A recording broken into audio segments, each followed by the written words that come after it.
কি কথা হলো?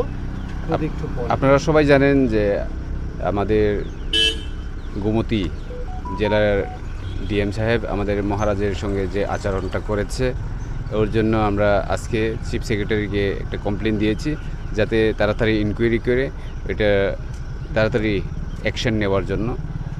ওইটার জন্য আমাদের এমএলএরা এবং আমাদের টিটিএডিসির চিফ এক্সিকিউটিভ মেম্বার আমাদের সঙ্গে ছিল, এবং আমাদের 4 জন এমএলএ এবং ইএম এমডিসি আমরা সবাই মিলে একটা মেমোরেন্ডাম দিয়েছি, এবং যাতে তাড়াতাড়ি অ্যাকশনটা হয় তার জন্যই দেখা করেছি।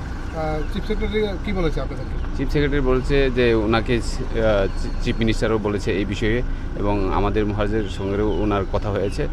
দেখা যাক, আমরাও বলেছি তাড়াতাড়ি এই বিষয়টা নিয়ে যাতে স্মুথ গভর্নমেন্টটা রান করা যায়, এটার ব্যবস্থা করার জন্য বলেছি। কারা কারা ছিল? আমাদের এমএলএরা ছিল, এবং আমাদের টিটিএডিসির সিএম পূর্ণচন্দ্র জমাতিয়া ছিল। ঠিক আছে, ওকে।